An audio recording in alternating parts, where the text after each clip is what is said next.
Hey, what is up, guys? It's Giltspire here, and welcome back to Champions of the Fog. Today, I am joined by all4domo. How you doing today? I am doing fantastic. Ready for a morning game here to start off the weekend right, honestly. Hey, happy to hear that. I am too, but man, I'll say, though I don't drink coffee, I have had enough coffee this morning on this 10 a.m. match. Yeah, So... no, I was gonna say, I don't drink coffee either, so kindred spirits there, I guess.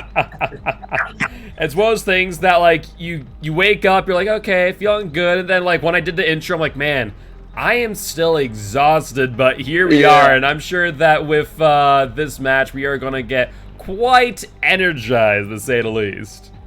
Oh, I hope so, and I totally didn't stay up till 2 a.m. doing Tell Your Friends. Not at all. I feel that. I was, like, up at, like, 1, 2, like, I was in a Discord call, someone was like, wait a second. I had to be up in, like, 8 hours. I should probably get off and go to bed. Yeah, that was me. Like, if I want to wake up in time and be, like, present, I should probably go to bed. It's logical. But yeah, let's see what this game's going to be. Sample text versus Prestige. And who are you betting on right now? I know you've got little favorites here, but you got any little leanings? Yeah, so honestly, for those who are not aware, I am on sample text, and thus I do obviously have a little bit of bias. But if we're looking just at the raw data, though not too far away, we do see that Prestige is currently 0 for 3 in respect to sample text, which is 1 for 2. And to be fair, if we're looking at the teams that they've played against side by side, I do favor sample text in this scenario. Yeah. Obviously, always hard to tell with new additions to teams having time to practice, but from first look, I'm going to say sample text. What about you? I'm thinking the same right now. I think Prestige is just a newer team, if I'm not mistaken. So they're probably just kind of getting used to the comp scene, and every single game they play, they're going to get better and they're going to learn more. So I'm excited to see where it goes, and I've seen plenty of examples in the past, like We Overslept, where they weren't doing it so hot, and then as the season progressed, they started playing much, much better. So things like that. Yeah, no, 100%. So, obviously, we are starting off on an interesting map. You and I were kind of discussing it earlier. Yeah. We were talking about Groaning Storehouse and kind of strategies around that. If you had to make an educated guess on what killer we're going to see here from Prestige, who is killing first, what would be your best bet? Well, I would say mobility, which is Spirit, Wraith, Nurse, Blight, anything that can kind of get across the map at any sort of speed. Now, I know that they've used those killers at least once, for Prestige at least, and I'm not sure if they want to burn an S tier right now, but I think they might try to do that and just get a win here. So I'm thinking we're going to see maybe a Nurse is the best call on this map. Yeah, no, I definitely agree with that. When practicing yesterday on Green Storehouse, I was kind of looking at it going, I see what people mean now, playing Green Storehouse on comp. Ain't all too killer friendly. And so, after looking at that, it's starting to think, okay, what killers are actually good here? And you were right, it really does come down to those mobility killers. Are you saying you don't like to make, like, marathon-level treks across the map? Well, honestly, for that, I actually don't mind this map for the sense of it's really just protecting that main area. But with the fact that you have those two pockets that if you're injured or off a hook, you just kind of run to the pockets and kind of wait for someone to come and heal you. While in the meanwhile, you, as a killer, need to protect those main gens. And if them being split by main building, which is a huge obstacle, if only 2 or 3 openings, it can be pretty difficult to protect those gens. But we are jumping on into the match now. And you were right, as we do see a Spirit for Prestige. And I see some sneaky Hex Totem right there. We're not going to say what anything is right now. I see a bunch of Hex Totems. Oh my. Yeah, that is a bunch of X totems, usually pretty indicative of things like Haunted Ground, Undying, and maybe Ruin or Devour. We'll have to wait and see what the spirit has brought. Oh, 100%. With the 4 totems being displayed there, you automatically assume Haunted, Ruin, and Undying, or even the Devour, like you said. It could just be any of them, but like that's just so many. There's a lot of room for variability in this match. Absolutely, and Spirit getting a first good chase there, but then completely losing them. Oh. I don't even know where they went. That pressure just evaporated. My goodness. Yeah, that was a really great early find, and then just for them to lose it like that, that is going to be very punishing for the Spirit here. 100%, and still haven't picked up on somebody else right now. Oh, there goes one totem. And now the question is, which totem was it? Did the survivors get lucky, or are they in a world of hurt? I guess time will tell here. Is phasing in on some... Who is he phasing in on? Yeah, I think I'm very confused. They had someone in mind, very obviously, and then a whole lot of nothing. Oh yeah, I was like, oh, he's gonna go to the Nia, and then I was looking over to the left, I'm like, well, that let's see, back on scratch marks. Trying to, but it looks like the survivors are playing really slow, really smart, taking their time. Once they hear the phase walk, they go, okay, we're going to walk mode. I think the Spirit should engage in a few more short phases then if they see that the scratch marks immediately start stopping instead of trying to find them, especially when no one is injured. And I 100% agree, but we do hear someone on that generator here, and these survivors have just barely missed a Haunted Ground activation. So, amazing job there in avoiding the Spirit that entire way through. What are your thoughts on that engagement? I mean, they played it really slow. They were walking, and they left gens really, really early, as you saw the Nia do. So you had to expect the Haunted Ground really not early, but it also fairly safe to do in that regard. And another totem popping. Is this haunted again? That is the question. Yeah, I mean, we saw, what, 4 totems earlier, so suggesting there is Haunted Ground, we assume Undying. So if that being said, it very well is possible that Haunted has activated a second time. Oh my, this is just an unfortunate start for the Spirit. No gens completed at this moment. I imagine 1 or 2 is going to pop off right now. Ruin doing its work as we go along. That's why they're trying to get these totems out of the way, but if the Spirit could have capitalized on these downs, this could have been horrible for sample pets. Yeah, no, 110% agree, but so far, once again, Survivor's just playing really, really well, and just able to avoid the Spirit at all costs, and the way that they're playing, once again, seems pretty indicative that they did hit Haunted Ground a second time. Not to mention, we see Ruin currently going still, so I think it's clear enough to say, but no Haunted Ground value. That is a full 2 minutes of almost back-to-back exposed stats effect. There still hasn't been an injure on the Spirit right now. This is really unfortunate. I think they're maybe being a little bit nervous, and they're just kind of losing themselves of where the survivors are, and they're not paying attention and they're coming out things early or late. Yeah, but as soon as you say that, we do have an injury here on the Cheryl, but also first gen pop. You know, with the way that these survivors have been playing and kind of slowly but surely grinding out the gens, they've done a really good job, but Spirit just really not able to capitalize on those phase walks. And if I'm not mistaken, Pyrusian, I'm pretty sure they are a Spirit main. Really? I remember them maybe just have the nerves getting to them right now because they're being really unfortunate with their phases, just barely missing or just getting lost. Yeah, because I remember in Vigo's Corp, because I remember seeing them there, I'm pretty sure they played pretty much Spirits as well as a few other S-tier killers. So definitely surprising to see this, but at the same time, I have to admit, very happy to see Sample Text playing around Spirit as well as they are, because we do practice Spirit quite often. So obviously that practice coming in handy, to say the least.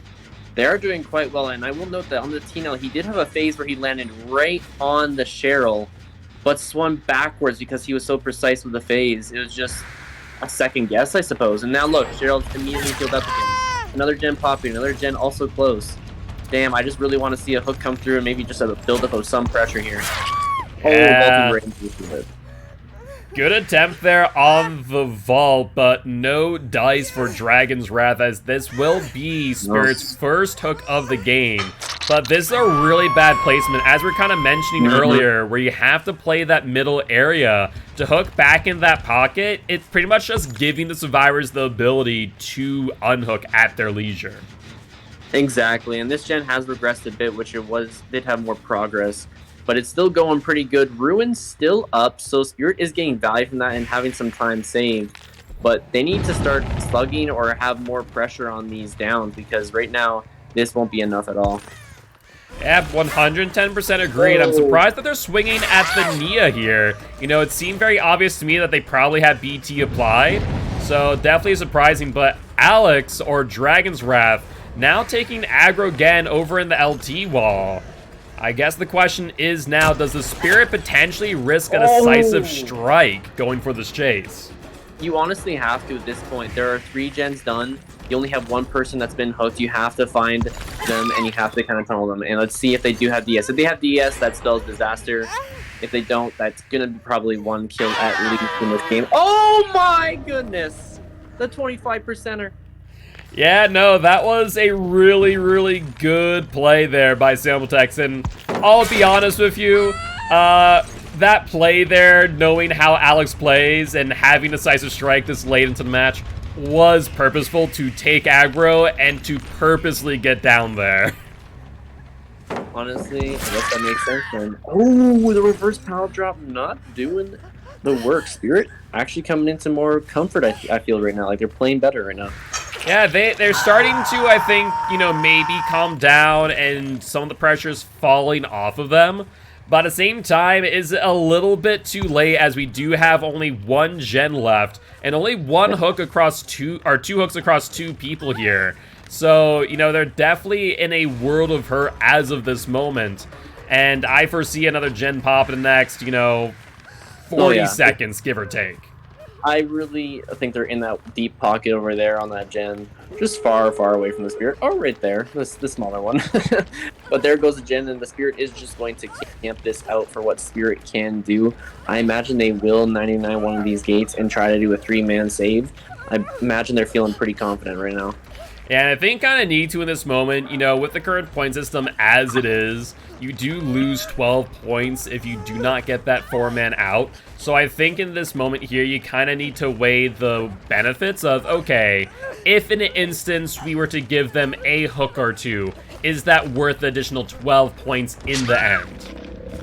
Exactly. They confirmed second stage here, but the survivors are kind of lurking around like sharks, waiting in the water.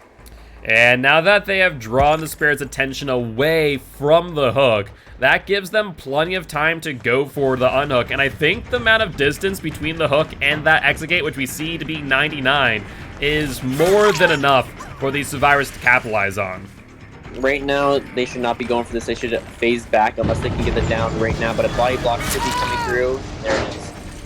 And we also see that Dark off of the hook was also the adrenaline user and is fully healed as of this moment. So unfortunately, that spells disaster for the Spirit and will resort in a 4-man out. Unfortunate, man. I think it was just that rocky start. If they were able to capitalize on those 200 grounds and they had just a bit better phases as they did in the end, it would have been like a completely different game. Yeah, no, absolutely, absolutely. With that being said, we're looking at 50 points to Sampletex's Survivor team and 11 points to Prestige's Killer side. We are going to be moving into Game 2, where the roles will be flipped. So we'll be on Sampletex to hold their lead on Groding Storehouse. Honestly, I'm not sure what they're going to bring. It depends on the Killer. I haven't seen the Survivor team from Prestige yet, from my knowledge, so I'm not sure how well they do on certain killers. So maybe a Bubba could do really well. You just get 1 down, you can camp that out, you get another down, you camp that out, and that's automatically already a victory in that sense. Yeah, no, that is a fair point. So it'll be interesting to see here what Sampletex now brings, you know, after seeing that showing of Spirit. And as you mentioned, you know, wanting a mobility killer on this map. but seeing Spirit not able to capitalize on those chases. Would you say that's more of a issue with the play or more of an issue with the map? I think, honestly, with that build right there, it was, as I said, I think it was the play there. You know, props to Spirit, they bringing it sort of back in the end, but it's just unfortunate that it came too little too late, and they needed those downs when their perks were most activated, and they didn't get them. And that's what spelled the loss, essentially, guaranteed.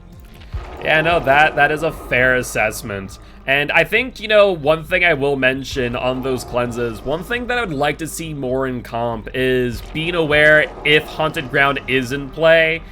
If you're going to cleanse, make sure to cleanse when a survivor in chase is already injured. Because we also noted that Ruin never got cleansed that match. Theoretically speaking, the Haunted Grounds going off was actually just more of a distraction than anything in those moments. No, 100%. It was more like, oh, got some more targets to go after, maybe have a notification, but nothing ever happened.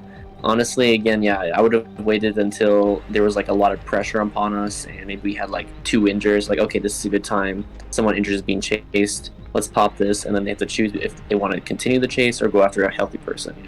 Yeah, exactly. That's my exact thought with that. Yeah, exactly. And honestly, I was actually just thinking about this. I think Bubba, if you don't want to bring in anybody like too high tier, could be really good on this map because he does have some mobility. Yep. With his chainsaw, so you can kind of like, a lot of people don't do this. They don't use his chainsaw for mobility. Like, you're a fast boy when you're going with those charges, so you should really be using those. And that's a really good indication of Bubba. If you instantly see them rev up and start just charging across the map, you're like, okay, damn, we're about to see some Bubba action. Yeah. But I'm not sure if we've got any Bubba players on your team. I know that you play Bubba some. I don't know. I do. Bubba is one of my calm killers in my arsenal. But I'll be honest, playing Bubba yesterday and trying it out, because of the way that the spawn logic for the tiles are on this map, more often than not in that mid area on those 2 corners you get LT walls.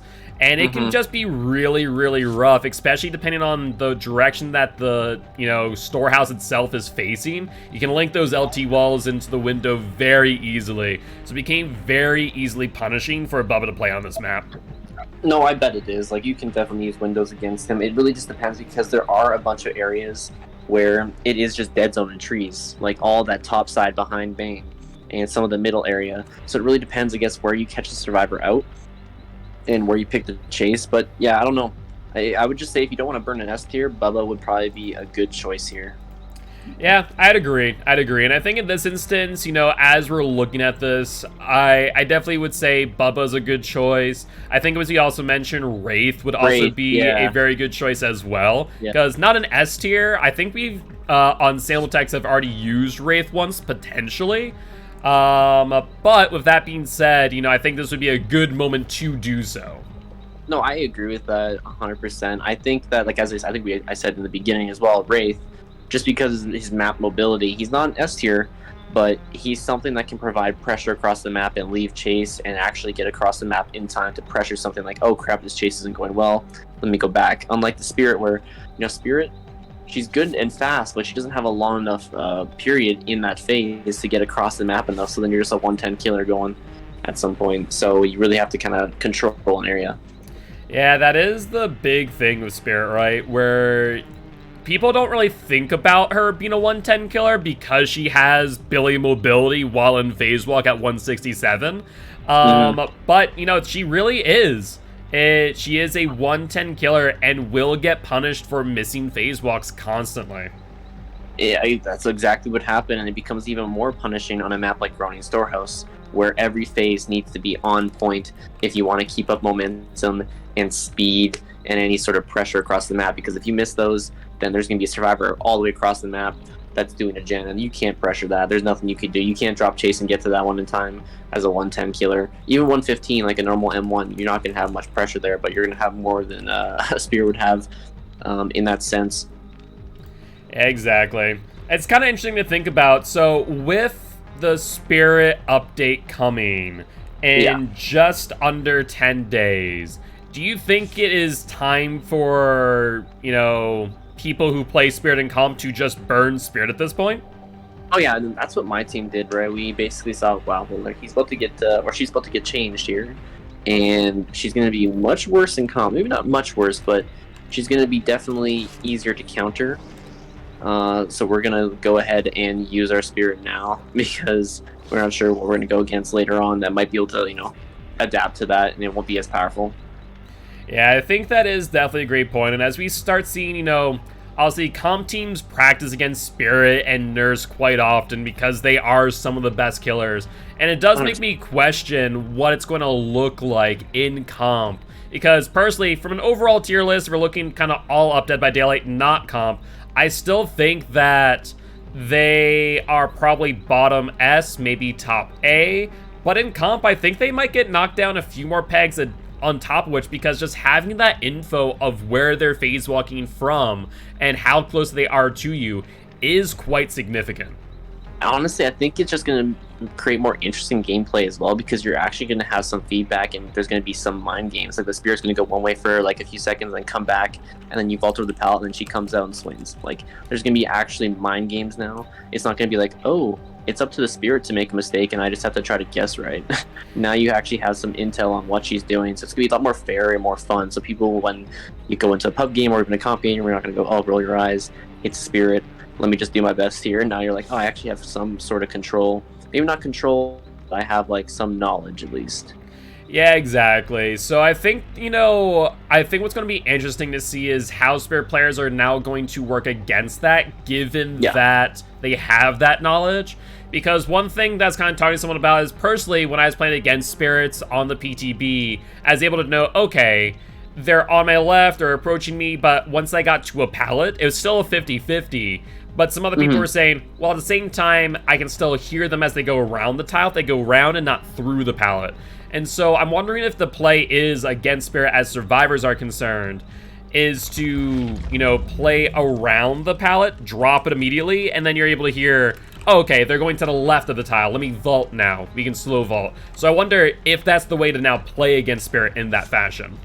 Well, exactly. That's going to be one of the things, and that's where I said my mind game where you're going to phase over across one side of the tile for like 1 or 2 seconds. They're going to hear that, and then they're either going to vault over or they're going to make some sort of like drop the pallet or come back at you, and then you just immediately come back over and come out of the phase and swing. Yeah. Right? And then that's going to be the mind game that comes in, and really good Spirit players around like maybe not the longest loops will be able to pull that off. Now at like longer loops, you're not going to be able to get like some guaranteed hits by just phasing and being right on top of them. You're going to have to actually like mind game it, and the survivors are going to be a bit smarter. You can't really get them on jungle gyms or shack so easily.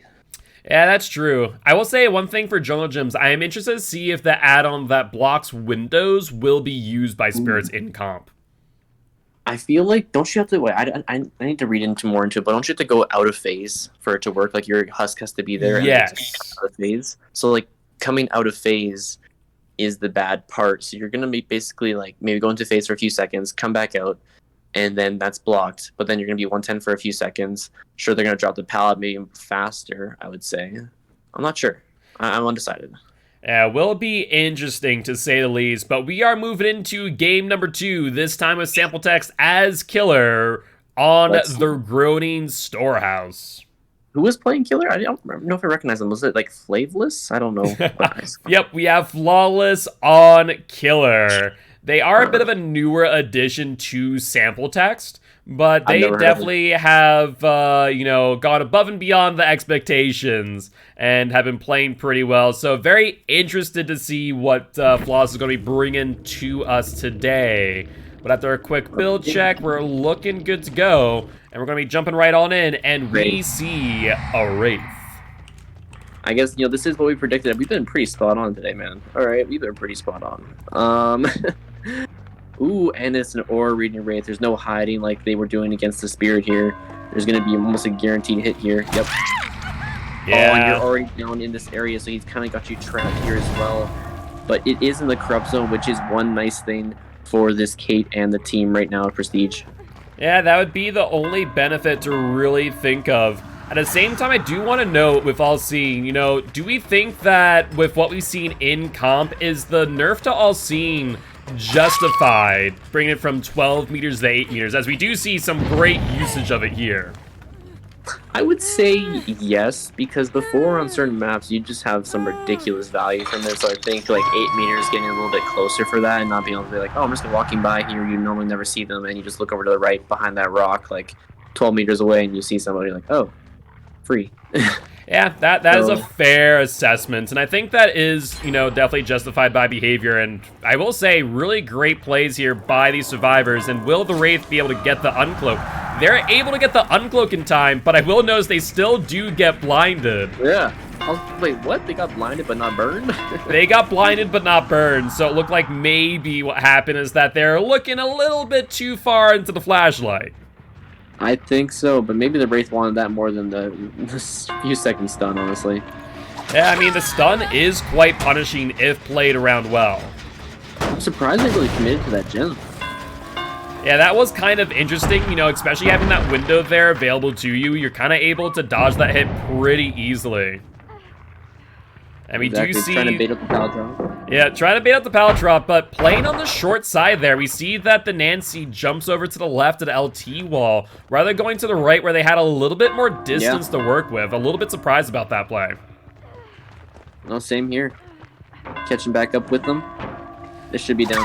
Yeah. See, all-seen, it removes a ton of the mind games on these loops here. I think they should be able to call this out like, hey, this person's got all-seen. We should probably not be doing some of these mind games where he can see us when he's uncloaking. Yeah, it is one of those interesting situations, but I will say these survivors are definitely playing well. They're working the gens relatively quickly, as we right now see a 1-for-1 hook to gen ratio, which is pretty good for the survivors and definitely very punishing for the killer. And once again, seeing that all-seen value, a firecracker blind attempt, but no dice, and I think that survivor may have gotten a little bit blinded by themselves. Oh, they must have. I was like, wait, what just happened there? Yeah, little fact that a lot of people forget, you can blind yourself and your teammates with firecrackers and flashbangs. It ain't just a thing for the killer. Oh, I 100% know that. I've done that to myself with the flashbang a couple times. But, yeah, no, I was surprised that they actually let that happen, though. Oh, and there's down. Not just a down, but that was a insta-down, suggesting, based on the scream, a make your choice. Honestly, it's actually an underrated perk here on Wraith, especially with map mobility, and it's kind of needed to add some pressure and make them play a little bit more stealthy on this map. Yeah, I think between Make Your Choice and All Seen, we're seeing some really good play here. I am surprised that they're not just going to go for the pickup and hook at this point in time, especially as they do have a lot of pressure here with one person on the hook, one person busy off a gen. So really there's only one person on gens as of this moment. Alternatively, could have pressured the hook and forced the second stage. Both honestly are pretty good options. No, yeah, exactly. And right now, this Wraith is doing pretty solid work. Now I'm just thinking that Prestige should have gone Wraith, because you could just have so much more map pressure and almost more guaranteed hits than some of the hits they had, unfortunately. Ooh, Wraith. Oh, Wraith. Live doing its work. Life did a really good job there. Wraith definitely thinking, okay, I should be in range here, no problem. But that Life just giving them that little bit more distance. And we also see a deliverance there on the Cheryl, as they are afflicted with the broken stats effects. So there was no reason to actually waste. I was to say they're gonna have two people on gens right now instead of just that one person that had to go for the save. Going to take a body block here, so really well done on Prestige. Nice teabags, I guess, Cheryl. Sometimes you need to get in the head of the killer, try and, say, hey, follow me, don't go for this person instead, or don't go back to the hook. A bit of a psychological warfare is all. No, 100%, but it just looked funny, like she's broken, and she's like, yes, come tunnel. Especially in this instance now, where we do see the Wraith here, and I think, though she's going for these flashlights, she's kind of doing them a little bit late. And to the point where she's just not able to get that burn at all. Nah, she started off way too like, oh crap, he's just uncloaking. You almost have to do it like just before he starts or as he starts if you want to get it. I've done it so many times to race because they almost forget. Nobody in pubs even tries to burn Raze. They're like, oh, I'm invincible. And then you put a flashlight on them and they're like, oh wait, I can be stunned. Yeah, no, it's a really good point. And I will note here that it looks like the Wraith only has Pop Goes the Weasel. We did not see Ruin or any other general aggression perks this entire time. Do we... The only thing we had was Corrupt earlier. Yeah, do we think that that's going to become more and more common as, you know, as we see in comp, we're seeing these totems get cleansed quicker and quicker. And with the addition of boon totems in pubs, where survivors really are incentivized to, you know, work totems, do we think that's going to be kind of translated into comp as well, where we see less totem usage? I think we're just gonna see more Haunted, honestly. In play. Oh, they don't see the race right here. Oh, that's not good. Yeah, that's not good at all. Now, if they pick this person up, that could be the death hook. But do they have decisive?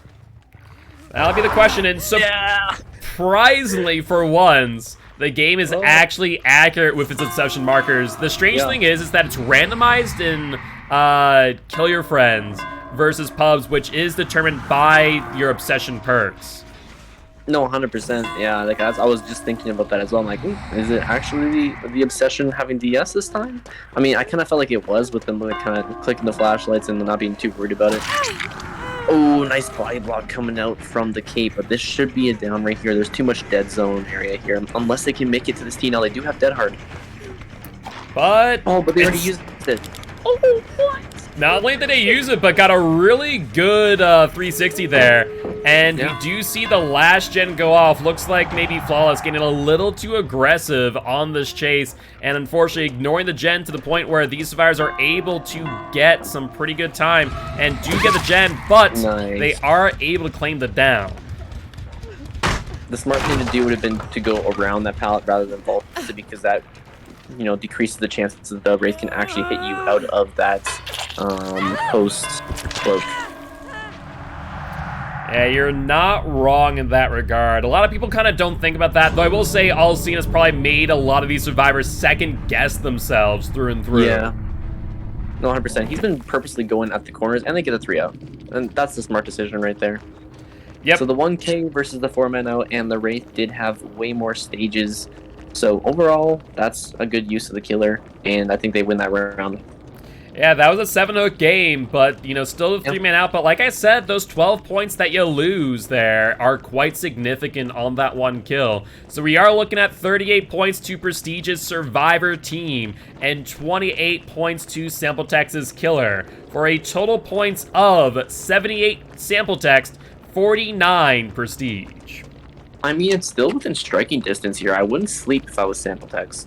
If they don't have as rusty of a game on Killer on the 4th game, then this is really within striking distance. I think that Sample Text needs to bring, you know, a good killer, but maybe nothing too strong, because I'm not sure if they think they need it. That's what I would be in my mindset right now. Yeah, that's a fair point. At the same time, you can kind of bring in maybe an S-tier killer to, you know, lock down the match. Because Game 3, as we've mentioned so many times before, really is key and really does determine, does it give the team killing or surviving next, you know, the ability to bring it back. And with it only being about 30-point difference, I think you kind of want to go in and just kind of close it out here and say, let's get a perfect game, get a 4K, get 0 people out. Yeah, exactly. And it's really smart to do that. It's just like, do I want to use this S tier now, or do I want to use it in a later game? So it really depends. I think the Sample Text has used, or have they used? Let me check real quick. I don't remember what I checked earlier with you. I remember going over it with you a little bit, but I don't remember seeing any nurse. Yeah, I mean, when you look at the Family Residence, which is our next map that we're playing on, nurse is good, I think, when you have access to mobility or range. Do you think that recharge or fatigue nurse is just as good in those situations? I like double recharge on nurse is really solid. If you're really good with your blinks, and even if you miss one, you can get that second blink back real fast and get back on top of the survivor.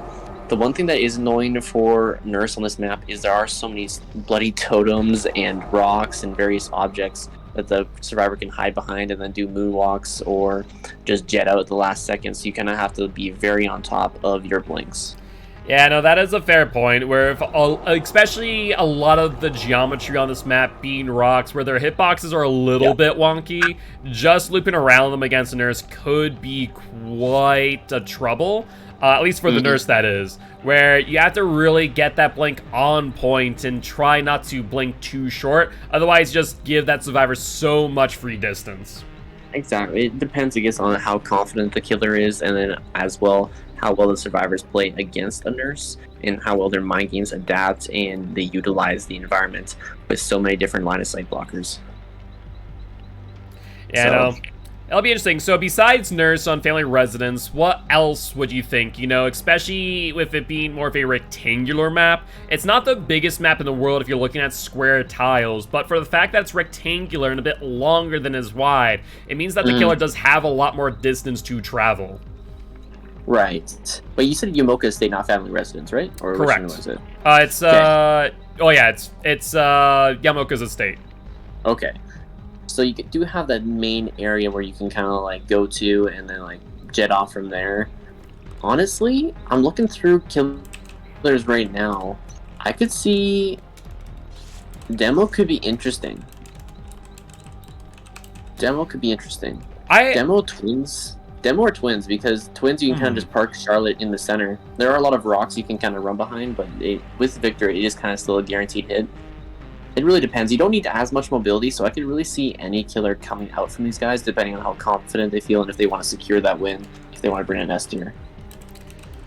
Yeah, no, that is interesting to think about, too.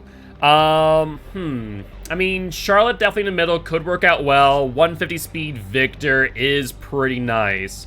So, realistically speaking, I could definitely see a potential twins. No, yeah, I think that, I mean, I'm just thinking about, like, if I didn't want to bring in an S tier, those are some of the killers I might bring in. And twins can be really good in the right hands, but those are some of the killers I'd bring, are probably on this map, that could bring out a lot of change. Honestly, there's some very silly killers who could do work as well. Yeah, I think the theme of the week is definitely mobility here. But with that being said, I do believe Giraffe has an update for us. I don't know if you've seen yet, but your drivers went out of the stream, and I can't tell if you fixed it because of the delay. Nope, I have not. Thank you for the heads up. No problem. Every single time, without fail, the computer has to go, let's make him freeze on the strangest face possible. Oh, I actually didn't see the face. Damn it. I'm sure you'll look at it in a VOD. I'm also sure that there's 1,000 people that just took a screenshot, but I'm used to it by now. My chat has made a game of it in my personal streams of, cool, his drivers went out, take a screenshot. Embarrass him, go.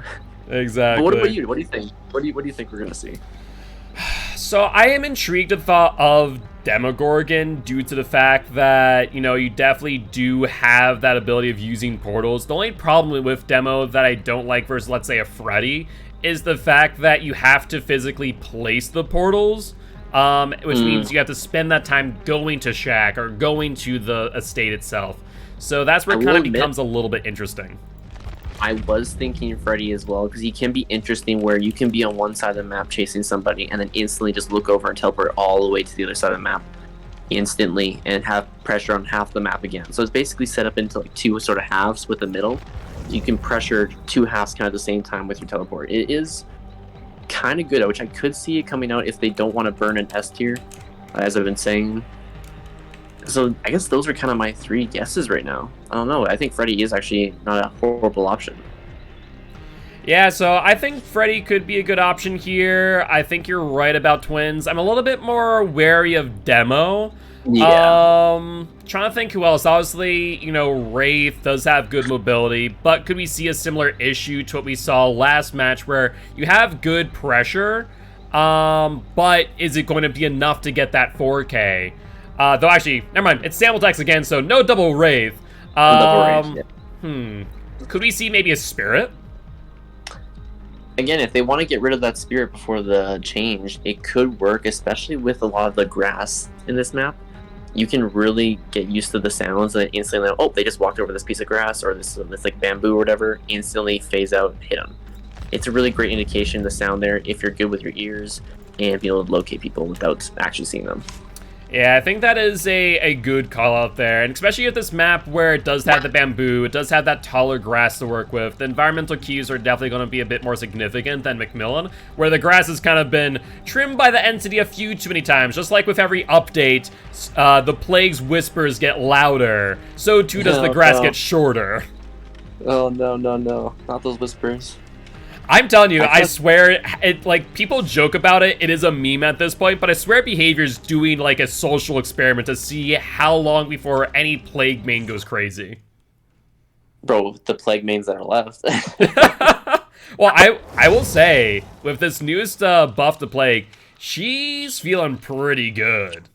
And I mean, I still play Plague. I'm not sure if you know, but like Otz, he did like, I think his highest win streak was on Plague, and he really showcased how powerful she can be. It does come down to some survivor mistakes and how well and ready you pick up your power and utilize it with information you have.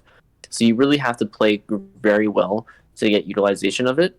It requires a much different sort of play style and thought process. Because normally when you're chasing someone like, oh, I'm going to commit to this person, or I'm going to commit and then leave, here you're like, oh, barf from this person.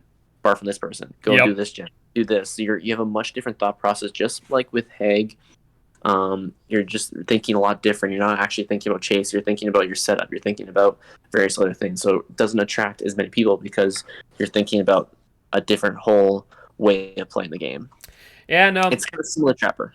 Trapper as well. He's different set that stuff. You know, I really do believe that Trapper and Hag are probably some of the only macro killers in the game, but Plague could definitely be argued to be in that same realm. But with that being said, we are jumping into game number 3, and we see the Spirits. Yeah, I guess that is pretty fair, as we've been saying. I mean, it makes sense to me. Wait, this is family residence, is this not? This is family residence. This is correct. So I think you're thinking of Temple of Wrath. Oh, never mind. Yamoko State. Yeah. Yeah, Yamoko State is the realm. Temple of Wrath is the map. And then obviously family residence here as well. Alex giving a quick head nod there to Trix, who maybe attempted a life play there over the pallet, or maybe just mashing that space button and getting hit. I've got no clue, but that really confused me there. On top of me being confused about the map for some reason, thinking it was the other one. Yeah, that was my bad. All good, all good. But we do see a noise notification go off on that gen. Survivor's jumping off a little bit early, but Alex here finding a survivor up on that hill. 2 survivors, in fact.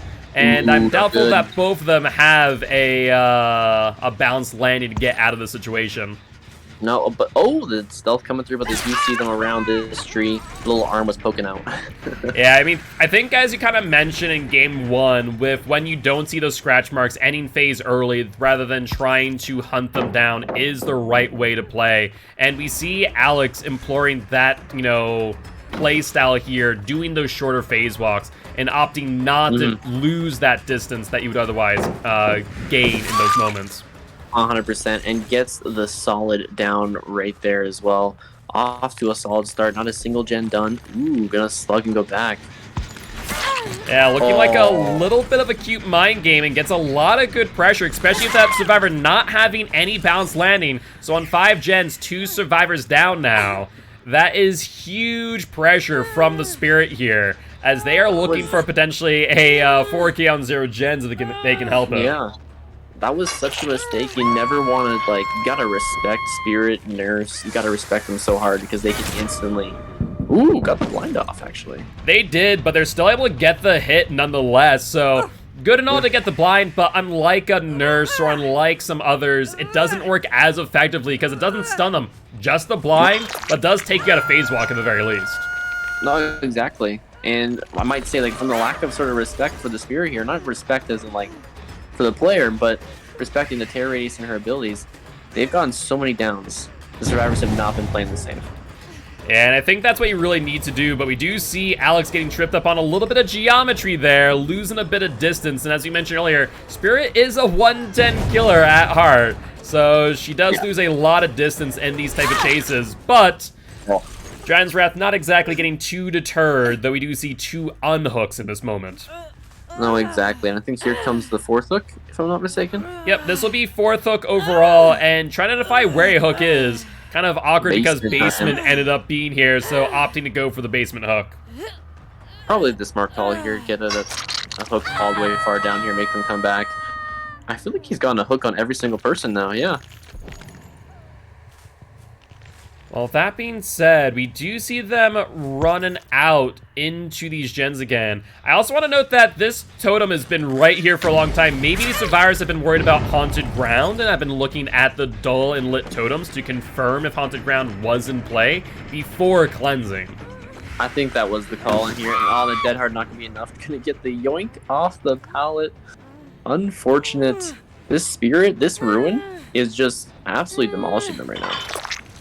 You know, it really is applying a lot of good pressure, and I actually really do love seeing that grab there, because a lot of people forget how much time it takes to get the down, wipe off the blade, then pick up, or sometimes even break the pallet in between you. So I think grabs in that instance just save you so much good time and pressure, where you can be on another gen or in another chase in the meanwhile. Oh, 100%. And coming around the small loop, faking the break on the pallet. Ooh, and the Nancy seems to have fallen for it, shaking his head like, yeah, I gotcha. Yeah, it looks like they're looking for some quick downs here. And with everyone injured right now, you know, they survivors are really in trouble. And looks like they're opting to go for gens before friends, as we do see 0 heals in the meanwhile. And this will result in the second survivor being on death hook with only 1 gen completed. Yes, Ruin is gone, so no more value there, but I wonder if, you know, the spirit here has Pop Goes the Weasel, if that's going to result in even more pressure overall. I was to say, are they about to do an Insidious spirit play here? What's going on? You know, wouldn't be the first time that I've done that myself. I personally do love item hoarder spirit, you know, running Insidious, Franklin's hoarder. It's quite fun. I could find that being really funny, just going to the basement, expecting a basement Bubba, instead seeing a basement spirit. That's funny. Oh, the good old classic basement Bubba never gets old. I bet not. Oh, I tried that once, and after I did the first time when it worked, I was just like, that's the peak right there. Understandable, and survivors definitely trying to crank out some gens here, trying to get some form of pressure back before this game is over. And looks like Spirit, you know, thinking about going for the down on the Kate who is on death hook, but opting to leave chase here. I'm kind of surprised about that. You know, I think in this moment, getting a survivor out of the game would be the smart play here. It might be, but they also want to kind of get back to this gen area and just secure a 4K with the least amount of gens done. This is a very unsafe loop. It really is. It's very tight, very easy for killers to get hits like that, even as 110. What? And looks like another attempted dump tech on the Spirit. This time did come through, though Spirit not going for the hit there. Just like, yeah, I'm accepting my fate here. I can appreciate it when a survivor goes, well, this ain't working out all too well. Oh, 100%. And here we go. I think this is their second hook, or is this their third hook? I might have This is their second hook. This is now 3 survivors on death hook. The only survivor who has not been hooked for a second time at this point is the Zarina. So it's going to be interesting here, because any chase going forward will result in death and removing resources from the survivor side. So really, really strong mid-game here for Spirit, and we do see a Pop Goes the Weasel go off there, meaning that that is their main form of gen regression at this point in time with Ruin gone. Oh, 100%. So we know basically 3 of the perks from we saw, the Ruin, Pop, and Corrupt. So as soon as they cleansed that Ruin, that really brought their pressure back, but they did not get that in time, and they just had too many fast injures and downs. So I think this game is just really relaxed right now for the Spirit, where they can essentially just roam around and get a free down, and it's just going to be kill, kill, kill from here on out. And for you keen-eyed survivors as well, you'll also notice that the survivors are bleeding out a little bit faster, suggesting a sloppy butcher being the 4th perk. That hemorrhage stats effect is not exactly something that really influences the game all too much, but for those wondering what the 4th perk is, you can figure it out pretty quickly if enough knowledge.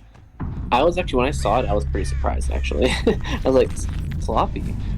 It's not bad if he's doing a hit and run style, but it doesn't take that much more time if you want to get a full reset.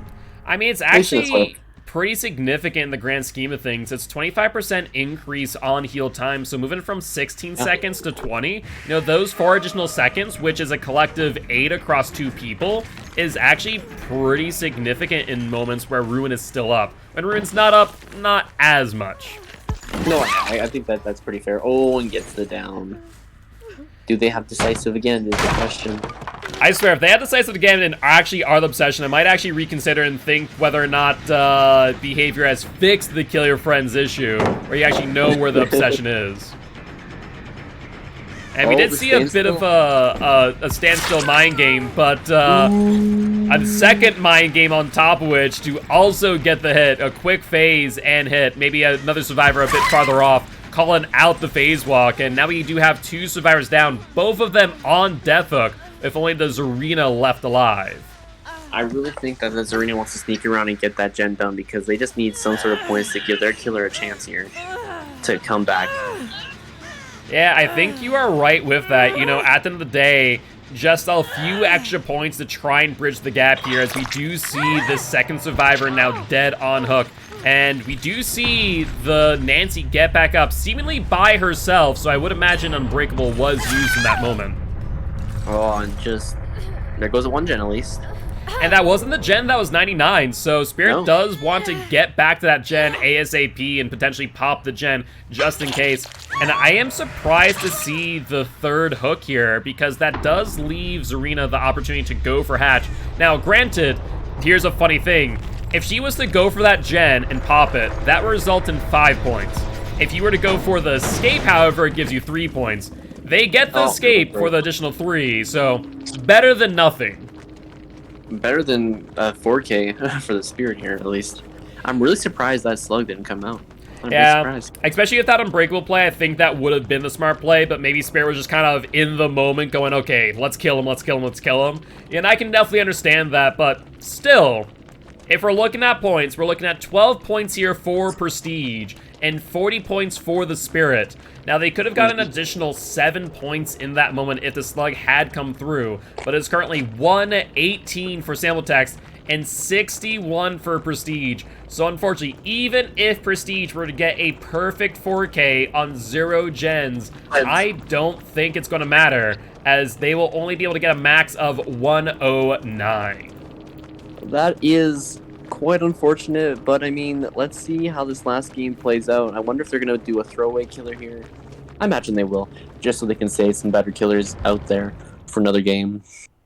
So what kind of meme killer are you thinking? Not maybe meme, but lower tier. I would love to see some Hag. Hag is a killer that is not seen in comp due to the fact that most people understand how to work around their ability.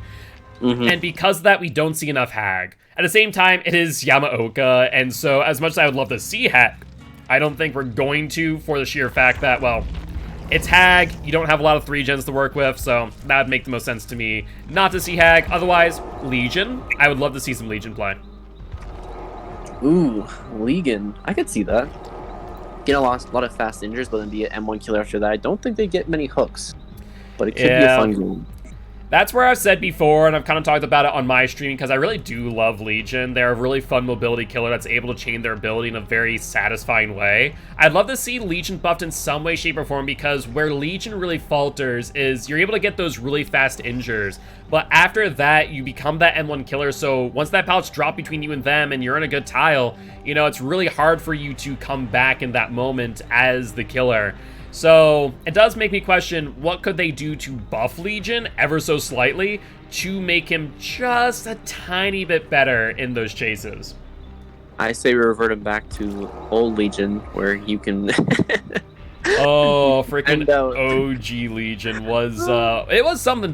I want to remember, I think Legion is the only killer to get changed not twice, but 3 times, because OG Legion, like, there was OG Legion, which everyone kind of thinks about, but then there's OG Legion, which OG Legion, upon release, was actually a 115 killer, and even in Feral Frenzy was also 115. But if you missed your swing on Feral Frenzy, you did not get kicked out of it. Instead, it would use a portion of your power. And so what you would do, and for anyone who played Legion back in the day, you'll remember this, you would just M2 basically across the map because it increases your speed on the lunge to, I think, 127 from 115. So basically it became the 130 Legion, but you had to swing constantly to get across the map. And it was just such a funny thing to see a Legion just swinging across the map to try and get to someone. I didn't play when that was the thing, honestly, and I don't think I played when...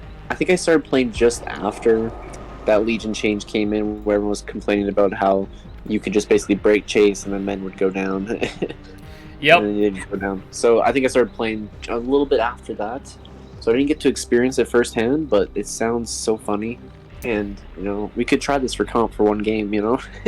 Yeah, that would be interesting. Honestly, I could see them potentially, and this is kind of going to be a controversial take, I could see them potentially maybe not bringing back like OG Legion, but like V2 Legion, which for those who remember V2 Legion, the main way you played Legion is that you didn't break Fail Frenzy when you hit a survivor a second time.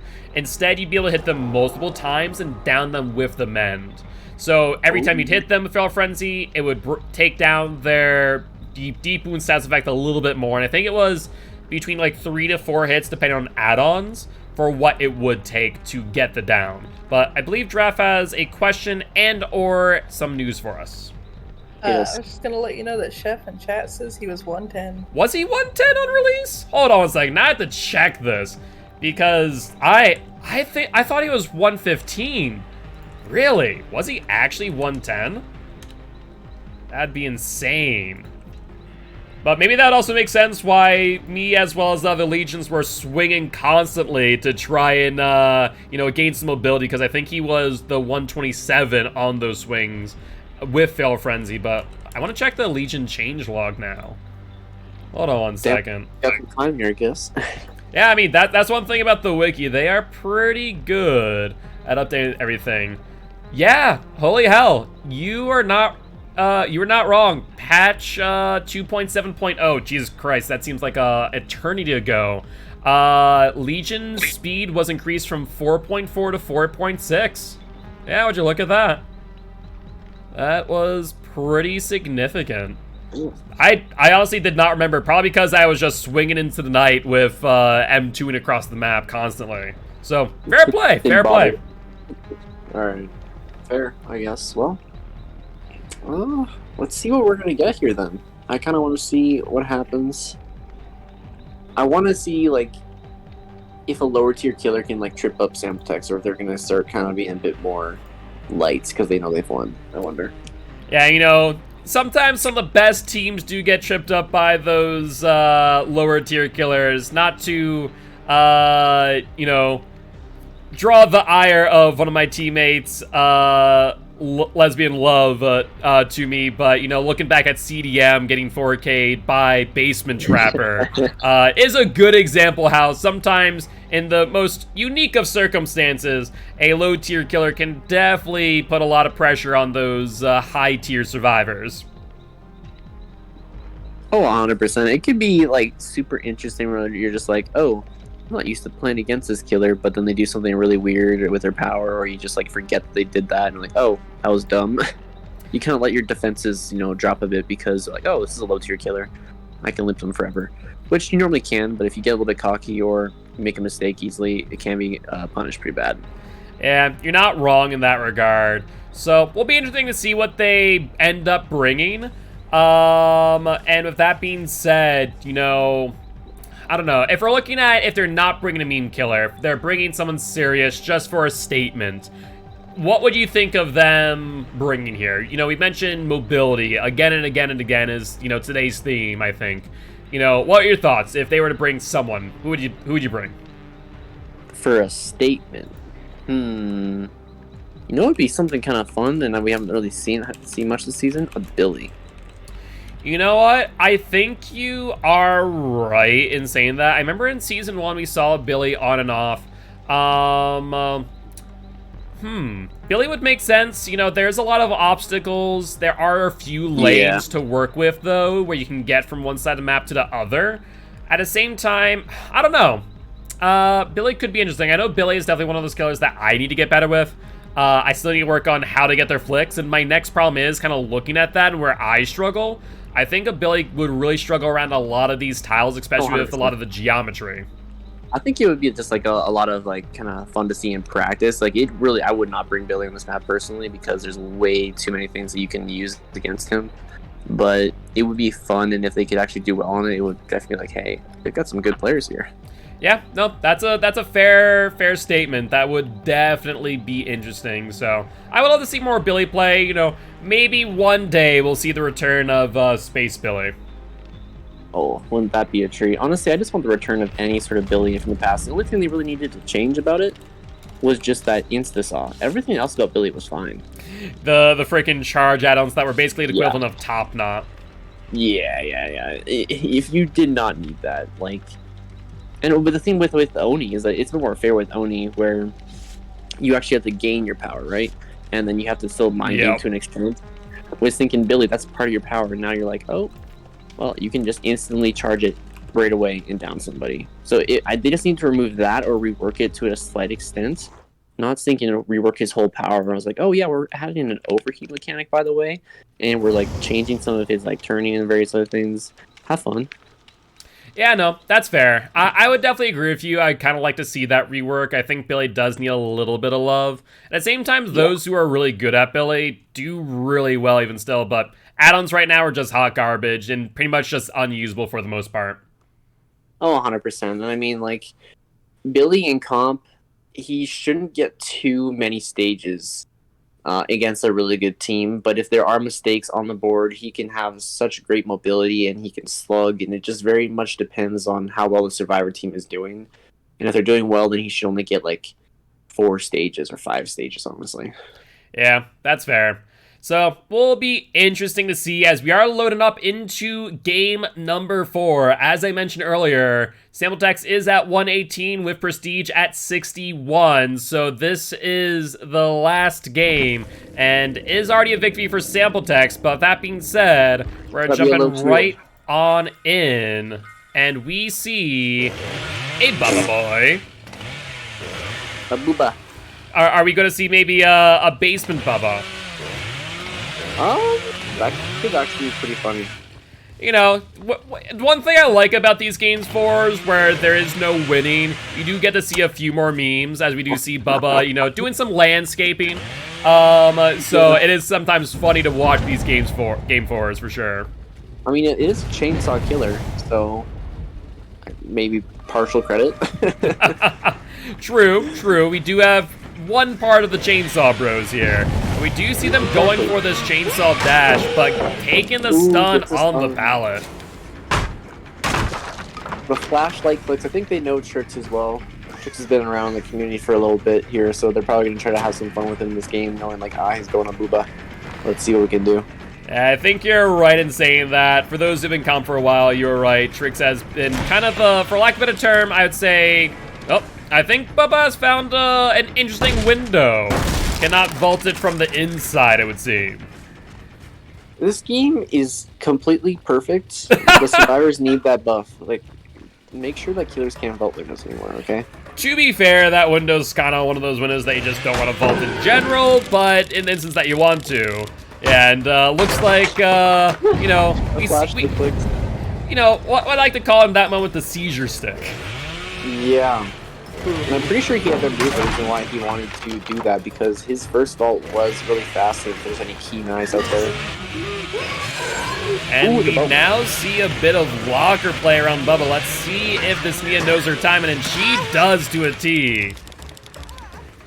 I will admit, playing against Carrot and Scrims when using Bubba, who's one of my comp mains, is pretty miserable because they know the timing on the locker. So every time they go to the locker, like, okay, how can I mind game you? So like I try moving back a little bit, moving a bit forward to try and fake out the animation just ever so slightly. Oh yeah, I bet that would be fun. Personally, I can get the timing off pretty good, but there's every now and then where you think it's going to end in 1 second and you get the last pixel. Well, it's not even that. It's more of the timing for, like, a lot of people now have figured out how to not get... Ooh. That is a brutal flashbang save. There's no way a flashlight would have been able to make that work, but that flashbang was on point. I don't think we've even seen someone use a flashbang, honestly, this season. Yeah, I think you are right in that statement.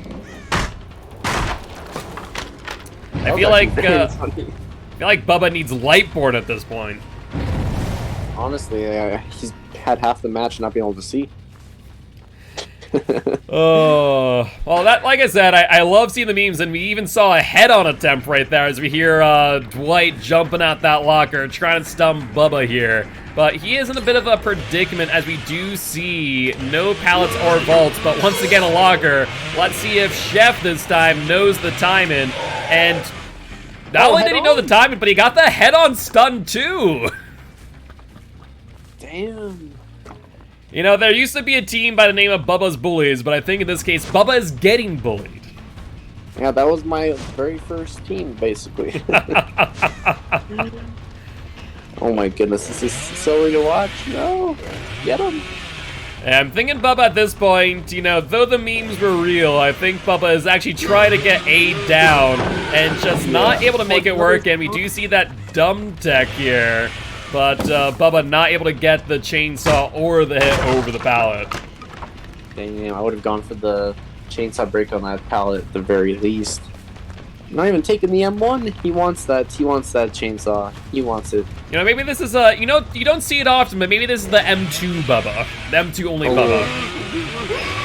No, that's the best ever Bubba. I mean, that is honestly the only way I play Bubba. I very rarely, unless it's like an LT wall, do I ever M1, to be honest. Or it's legit like a vault like that, and just the lawn wall right there where, I mean, there's nothing else you can do with the chainsaw. He's not bumping this time. Ooh, smart mind game. Didn't tantrum, instead used a few of the charges. And apparently that was enough to mind game Kieran here. But we do hear another flashbang or firecracker. No dice this time, though. Oh, man. If they got it again and prevented the down, here goes the smack. Are we going to see a face cam from the Bubba? I think we see the good old face camp and Bubba right here in front of Pallet. We do see two survivors here as well. I get a sense maybe we see the third one on the gen to finish out the map. We're in for a treat right here. You know what? You can't ever do wrong with a good old face camp and Bubba. The question is, you know, how do you get out of these scenarios? Obviously in pubs, the easiest way is to get them to tantrum on the hook, right? But otherwise, I don't think there really is a way out here. I think you have to just cut your losses. Oh no, once you're there, and if it's a smart Bubba, you're dead. That's it. Tis true, and we see these survivors creeping closer and closer, trying to get this Bubba's attention off of this hook. And I will actually say, if you kind of look at the way the hook is set up, it is a bit awkward because they aren't able to actually get in front of the hook at all. No. They can only kind of unhook from the left or the right, and we see some unhook attempts there, some attempts to Kobe, but no dice, and Bubba not even making any attempts here, though. Oh. There's the unhook and the double down on these survivors. No BT involved there. Yeah, get him. Oh, bro, Kate's right there.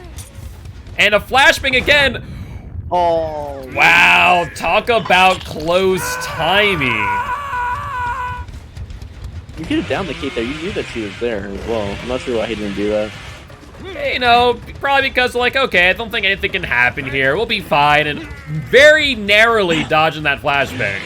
Just staring at him. Give him the old death glare, like, how could you? Well, as we mentioned, Bubba don't need that 4K, and Kate does go down. We do see the tantrum. Do we see maybe a deliverance on the Dwight? Is this a deliverance play? Honestly, it could be deliverance because it was not a safe unhook, so... But doesn't look like we see the deliverance, and so we do see the unhook, and we do see a potential 3-man up, but looks like Dragon's Wrath as the Kate was not ready to be picked up as of this moment. Looks like Samueltex is desperately trying to get this 4-man out, but whether or not it will work is yet to be determined, and we do see the head-on play. That was perfect. So we'll have to wait and see now what the game plan is. This hook here has seen a lot of action, to say the least. I'm pretty sure Trixie just wants to get that 1K. Like, let me leave in peace with this. Let me have it. Yeah, but Sampletech saying, I don't think so. No, we'll go for open the exit gate here. Bubba forcing the down. And I will note that Kieran is on death hook, so maybe they just go for the hook here. And like you said, get that 1K. Yeah, exactly. And that's what's gonna happen, and the survivors are probably gonna click, or oh wait, he was the clicker. Aw, Yeah, Kieran was the clicker. You get moonwalks. All right. Now, I do want to note, we only see 2 survivors here. We do not know where Kate Dragon's Wrath is. Maybe trying to set up for, you know, just a cheeky little point. I was thinking maybe another flashbang play, but no, looks like just going to point. Oh, the decisive. Okay. I was wondering, like, wait, it has to be decisive, right? Like, there's no other way. that makes a bit more sense. I was thinking, you know, there had to have been some memes happening here. It wasn't going to be as simple as, you know, just getting the point and down. Crawling out. There we go. And that there will be the 3-man out for Sample Text, resulting in 38 points for the survivors and 19 points for the killer, resulting in a final score of 156 to 80. Sample Text becoming the official victor of this game. There we go. I mean, our predictions were pretty sound here, but you know what? They put up a fight. No, 100%. It was good overall. I think one of the biggest things that really sealed the deal was that first Spirit match, as well as the subsequent, you know, play by both Wraith and by the Spirit as well. So I think all those things considered. It was decided by the Spirits, right? Yep. Like the Spirit 3K from Sample Text. That decided it. The Spirit not getting a single kill in the first game and having barely any hook speed just because of unfortunate phases and various decisions. Those decided it. The Wraith team was more just like, we're just gonna put up points and, you know, stay in this little lead right now. But the rest is what decided it. Exactly. Well, with that being said, we do have another match here at 12 p.m. CST, so we will be ending the stream here, and actually, we have 2 matches at 12 p.m. Our match of Cookies versus Object of Depression did get moved up to 12 p.m. CST as well, so I just ran the coin flip, and we will be streaming Cerebral Assassins versus Immortal Alliance at 12 p.m. CST, with Cerebral Assassins killing first. That should be fun. I wonder if it's going to be a Spirit Day. You know, it's getting near the end, and people are like, let's burn those spirits. Or if that's going to be a next week type of thing. I guess we'll see. Yeah, that is a good question. You know, you don't have that much more time, so if you're going to burn your spirits, now's the time to do so.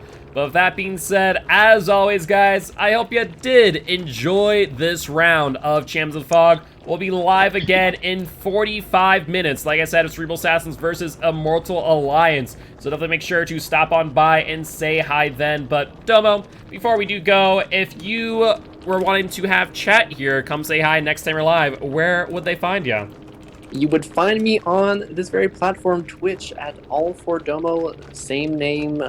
Pretty simple. Please don't misspell that. I'm not sure how you could, but I'll probably be streaming even like later today. I am playing in COTF at later tonight, so that should be fun as well. I believe you'll be playing at 4 p.m. CST with Monarchy versus Regicide. We have yet to determine who will get streamed there. We also have How Do We Get Here versus UA, but we'll wait and see. It'll be a bit of a surprise. That's gonna be the good match. I'll tell you that. Regicide's a great team. I'm looking forward to the matchup. I agree, 100%. Looking forward to it one way or another, but that being said, guys, we will see ya. And like I said, just 45 minutes. But on that note, bye-bye. Bye.